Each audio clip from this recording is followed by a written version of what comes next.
Pakistan's $350 billion economy is collapsing, and it holds 170 nuclear warheads.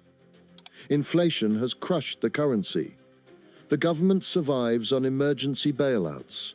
Terrorists control entire districts. This isn't just Pakistan's problem. It's the world's most dangerous nuclear countdown, and the clock is already ticking towards zero. Think about this. Pakistan has already defaulted 3 times in its history. Its debt now consumes 2/3 of all government revenue.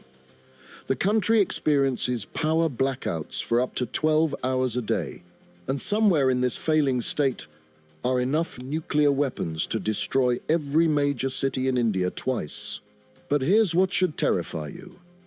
Those weapons aren't sitting in some impenetrable vault. They're dispersed across a country where the Taliban just seized another district last week, where military bases have been successfully attacked by terrorists, where the very people guarding the nuclear arsenal haven't received a real pay raise in years, while inflation runs at 30%. The spring of 2025 already gave us a preview. India and Pakistan exchanged missile strikes. Nuclear command authorities were activated. We came within hours of nuclear war. And the conditions that created that crisis? They're getting worse, not better. I'm James Whitfield from Faultline Economics. While others chase headlines, we examine the systems that actually shape history, geography, demographics, and economic fundamentals. Today, we're analyzing Pakistan's nuclear nightmare. This is strategic clarity in a complex world. Let's turn to the strategic map. Pakistan sits at one of the world's most volatile crossroads, bordered by India to the east, Afghanistan to the west, Iran to the southwest, and China to the north. It's a nation of 255 million people crammed into a territory smaller than Venezuela, with the world's 7th largest nuclear arsenal dispersed across this powder keg. But here's what makes this truly terrifying. Unlike other nuclear powers that worry about external threats, Pakistan's greatest danger comes from within. The state is experiencing what analysts call a polycrisis. Multiple system failures happening simultaneously. Think of it like a building where the foundation cracks, the walls buckle, and the roof catches fire all at once. Each crisis amplifies the others, creating a cascade toward potential collapse. And when that $350 billion economy houses nuclear weapons, the stakes couldn't be higher. Pakistan's economy isn't just struggling, it's in freefall. The country's external debt has ballooned to $131 billion, eating up nearly 40% of that $350 billion GDP. Debt servicing now consumes 2/3 of government revenue.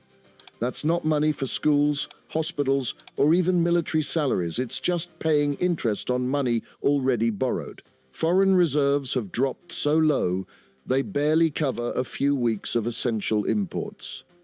The rupee has lost half its value in recent years. But here's where economics becomes a nuclear security issue. The Strategic Plans Division, which guards Pakistan's nuclear arsenal, employs approximately 10,000 personnel who undergo rigorous psychological screening and continuous monitoring. These are the people standing between nuclear weapons and chaos. What happens when their salaries become worthless? When they can't feed their families? History shows us that financial desperation makes even the most loyal individuals vulnerable to corruption or ideological recruitment. Beyond the headlines, there are systems. Let's connect the dots on this. Pakistan needs continuous IMF bailouts just to avoid sovereign default. Each bailout comes with crushing austerity measures, cutting subsidies, raising taxes, slashing spending. This creates mass unrest, which weakens the government, which makes the next crisis more likely. It's a death spiral where a $350 billion economy's collapse directly undermines the state's ability to secure its most dangerous weapons. Now, here's where it gets interesting. Pakistan has never had stable civilian governance. The military has ruled directly for half the country's existence and controlled it from the shadows for the rest. No elected prime minister has ever completed a full 5-year term. They're either overthrown by the military, dismissed by the courts, or assassinated. The current crisis is unprecedented, even by Pakistan's standards. The most popular political leader, Imran Khan, sits in prison while his party faces a systematic crackdown. Mass protests rock major cities. The military, traditionally the stabilizing force, is itself divided between hardliners and pragmatists.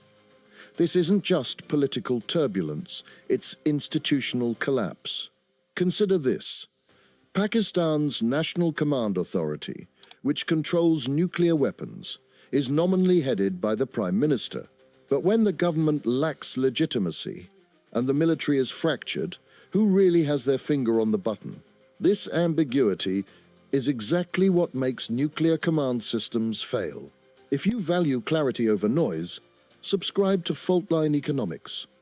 We cut through the chaos every week. Pakistan faces a resurgent militant threat that directly overlaps with its nuclear infrastructure. The Pakistani Taliban controls territory in Khyber Pakhtunkhwa, just miles from key nuclear facilities. In Baluchistan, where Pakistan conducted its nuclear tests, separatist insurgents attack military convoys weekly. Terror attacks increased by 45% in 2024 alone. These aren't random attacks. Militants have previously targeted Kamra Air Base, which houses nuclear-capable aircraft, and the Sargodha complex, another sensitive site. They've proven they can penetrate Pakistan's most secure military installations. The data doesn't lie. Pakistan recorded more terrorism deaths last year than any time in the past decade. But all of this hinges on one deciding factor: the cohesion of Pakistan's military. The army has always been the glue holding this fractured nation together. If it splits, whether through a coup, counter-coup, or simply different factions choosing different sides in a civil conflict, the nuclear arsenal fragments with it. Now, let's connect the dots. What do you think is the most critical challenge for Pakistan in the next decade? Drop your insight in the comments. I read every one. Here's what they won't tell you. Pakistan has been developing tactical nuclear weapons, small warheads, designed for battlefield use. The NASA missile system can deliver a nuclear payload just 70 kilometers, barely enough to reach across the border. These weapons create an impossible dilemma. Keep them centrally controlled, and they're too slow to use in battle, or pre-delegate authority to field commanders and risk unauthorized launch. Either way, tactical nukes exponentially increase the risk of nuclear accident or escalation. For a deeper dive into nuclear strategy and its terrifying realities, I recommend The Bomb by Fred Kaplan. It reveals how close we've come to nuclear catastrophe multiple times. Check it out with the link below. This analysis connects directly to our breakdown on Russia's collapse. You can find that in the card on screen and linked in the description.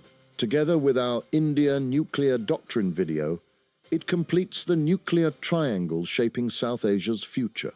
So what does this mean for the global balance of power in 2050? If current trends continue, we're looking at 3 possible futures, and none of them are good. Scenario 1. The slow burn. Pakistan limps along, neither fully functioning nor completely collapsed. The government controls major cities while vast territories become ungoverned spaces ruled by militants. Nuclear weapons remain technically secure but increasingly vulnerable during transport or crisis. Think of it as a permanent state of near catastrophe sustainable until it suddenly isn't. Scenario 2. Sudden fracture. An economic default triggers rapid state collapse. The $350 billion economy evaporates overnight. The nuclear chain of command disintegrates. Regional commanders seize weapons in their sectors. Some might attempt to sell materials for cash. Others might launch preemptively, fearing their weapons will be captured. This is how regional conflicts become global disasters. Scenario 3. External intervention. As Pakistan deteriorates, outside powers feel compelled to act. The United States has contingency plans to seize Pakistani nukes, though these operations would likely fail and could trigger the very catastrophe they're meant to prevent. China, Pakistan's closest ally, might deploy forces to secure its investments. India would mobilize in response. Suddenly, you have three nuclear powers potentially shooting at each other over loose weapons. The spring 2025 India-Pakistan crisis showed how quickly this could escalate. After a terrorist attack killed 26 people in Kashmir, India struck deep inside Pakistan with drones and missiles. Pakistan convened its Nuclear Command Authority, a clear nuclear signal. We came within hours of potential nuclear exchange before American mediation pulled both sides back. This changes the entire equation. Unlike the Cold War, where two superpowers had clear communication channels and understood each other's red lines, South Asia has none of these stabilizing mechanisms. Decision-making time has compressed from days to minutes. One misread signal, one radar glitch, one panic commander, and 600 million people are in the nuclear crossfire. Time is running out. Pakistan's population will reach 400 million by 2050. Its water resources are depleting. Climate change is making vast agricultural areas unviable. The economy needs to grow at 7% annually just to provide jobs for youth entering the workforce. It's growing at 2%. These aren't disparate crises, they're accelerants pushing towards state failure. The international community faces an impossible choice. Pour resources into stabilizing a government that lacks legitimacy, back a military that undermines democracy, or watch as a nuclear arsenal slowly slips out of control. There are no good options, only degrees of catastrophe. Here's where geography becomes destiny. Pakistan was created as a homeland for South Asian Muslims, carved from British India through massive violence and displacement. It's an artificial construct, diverse ethnic groups held together by Islam and opposition to India. Remove the binding force of a functioning state, and you don't get one collapse.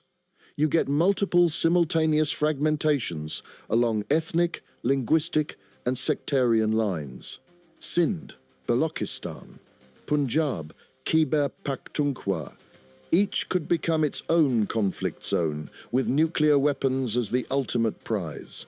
The world has never faced this scenario. A nuclear-armed state with the fifth largest population on Earth, systematically failing while surrounded by other nuclear powers. Soviet collapse was managed because the military maintained cohesion and accepted American assistance.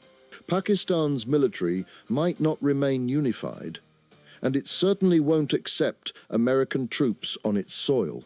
We're at a strategic inflection point. The choices made in the next 24 months, whether Pakistan gets another IMF bailout, whether its military remains united, whether India and Pakistan can step back from the brink, will determine whether we face manageable instability or nuclear catastrophe.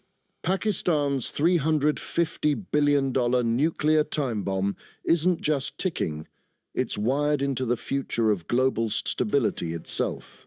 The future isn't written, but the blueprint is there for those who know how to read it.